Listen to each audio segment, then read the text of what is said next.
The peak that wasn't a peak. In the northern mountains, where silence settles over the trees like a veil of mist, there lived a young man named Akio. Since he was a child, Akio had heard stories about the Great Peak, a sacred place that, they said, offered answers to those who reached it.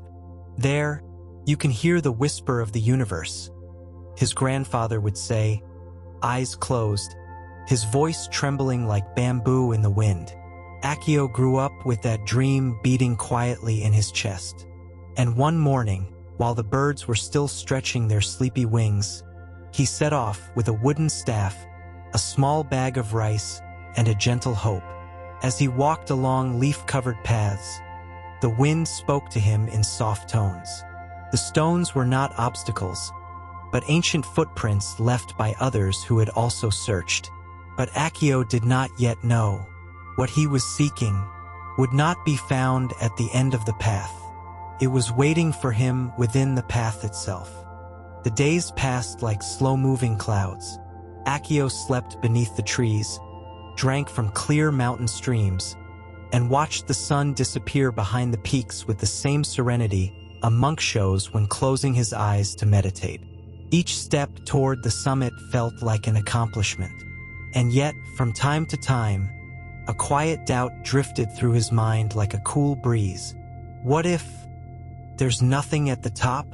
One day, he came upon an old man sitting on a rock, gazing out at the horizon. "Are you heading to the Great Peak?" the old man asked, a faint smile on his face. "Yes," Akio replied.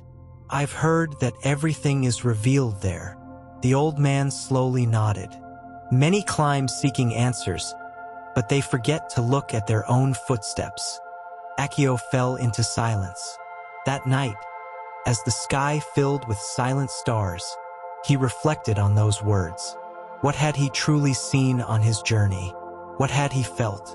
Or was he only counting the steps that separated him from the dream of the summit? The wind, like a patient teacher, offered no reply, but it embraced him gently as he drifted into sleep. At dawn, Akio awoke to the murmur of the leaves. Everything looked the same, but something within him had shifted. He continued walking, not with the urgency of one chasing a goal, but with the awareness of someone who listens to the crunch of the earth, the song of each bird, the shadows dancing between the trees. Further along the path, he came upon an elderly woman gathering fallen branches. "Climbing up?" she asked gently. "Yes, to the Great Peak," Akio replied. The woman let out a soft, peaceful laugh. "I climbed it many winters ago, and then came down to find what I had truly lost." Akio tilted his head with quiet curiosity. "And what was that?"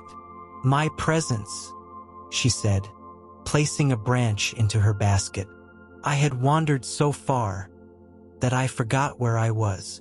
Akio bowed in farewell. His feet moved forward, but his mind no longer ran ahead of him. Every bend in the path now felt like a temporary home.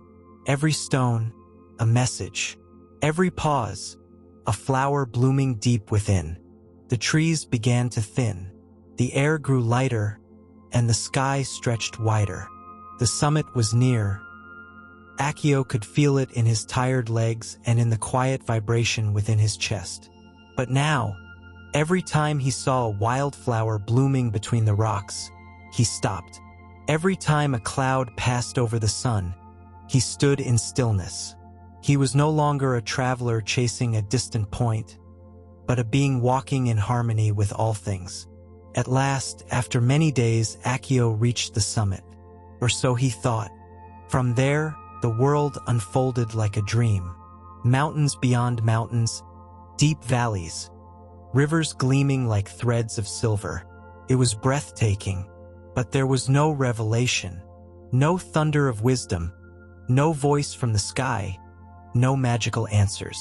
Only the wind gently blowing, just as it always had. Akio smiled, a quiet smile, like someone finding something lost in their own pocket. The summit wasn't an ending. It was simply another place along the journey. He sat in silence, closed his eyes, and breathed. For the first time, he no longer wished to arrive anywhere. He simply wanted to be. The sun was slowly descending, painting the sky in gentle shades of gold and violet. Akio sat at the top, unmoving, wrapped in a stillness he had never known. He wasn't thinking about yesterday. He wasn't imagining tomorrow. He was simply breathing. In that moment, he understood something that couldn't be put into words. It was as if the entire journey, every step, every encounter, every silence, had not led him to a place, but to a state of pure presence.